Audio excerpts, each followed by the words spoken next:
All right, let's get right into it. We hear about massive natural disasters all the time, right?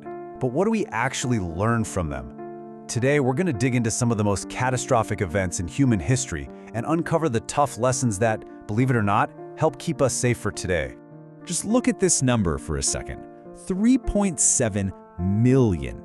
That is the high-end estimate for the number of people who died in a single event, the 1931 China floods. I mean, that's a scale of loss it's hard to even wrap your head around.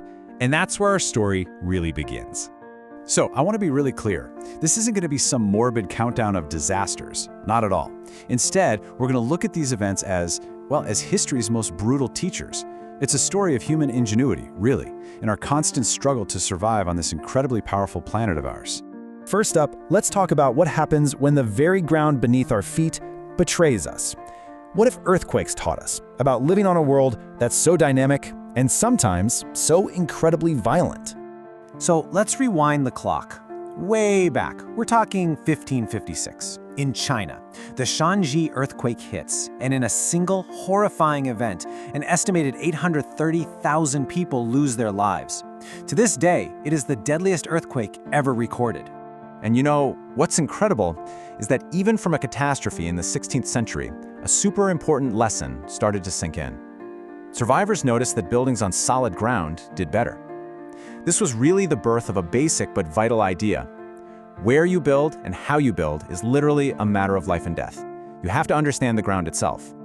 Now let's jump forward more than 400 years to 1976. The Tangshan earthquake showed this lesson was still painfully relevant. Here you had a modern, booming industrial city, and it was almost completely leveled. The death toll was just staggering.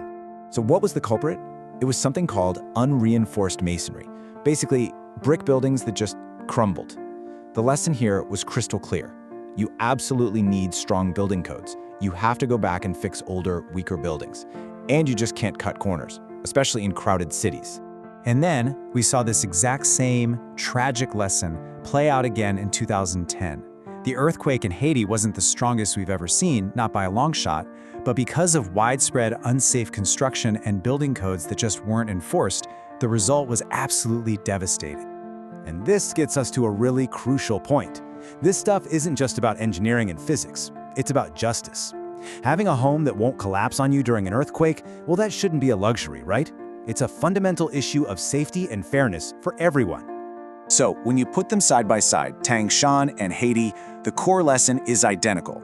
It's undeniable. Structure is survival, period. Whether it's using weak materials or just not enforcing the rules, the deadly result is the same. How we build is what determines who lives and who dies. Okay, so we've talked about the earth shaking, but what happens when the waters rise? Floods, cyclones, tsunamis, they've been some of the deadliest forces humanity has ever faced. So what have they taught us?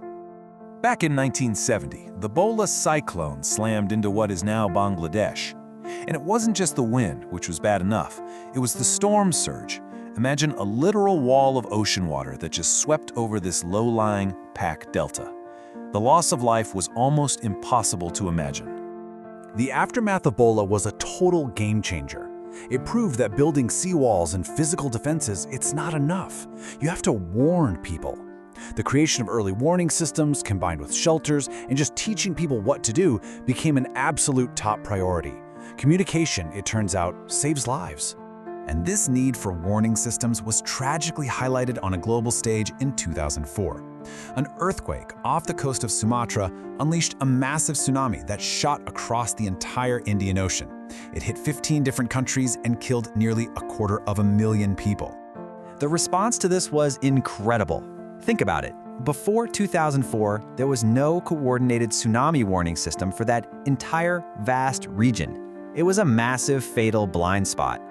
After the disaster, the international community came together and built one. It was a global lesson, learned at a truly terrible price. And as we look back, you see this pattern of learning again and again. The massive China floods in '31 taught us to manage entire river systems, not just build walls along the banks.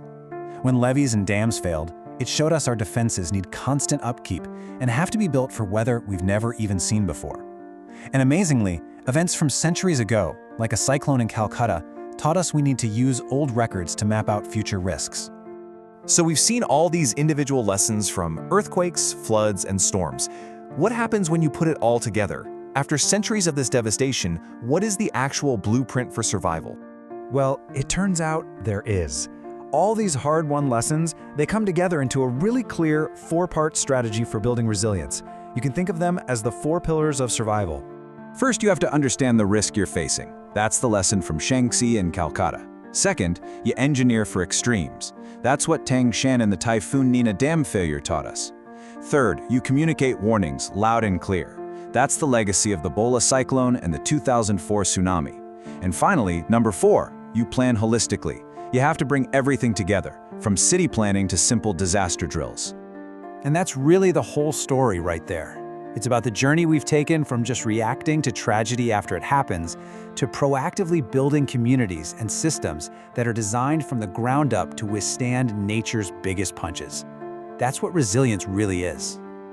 Look, every single one of these lessons was learned at a terrible, terrible cost. Our past has taught us how to be resilient. But as our climate changes and new challenges pop up, the final question is really for all of us: are we ready for what's coming next?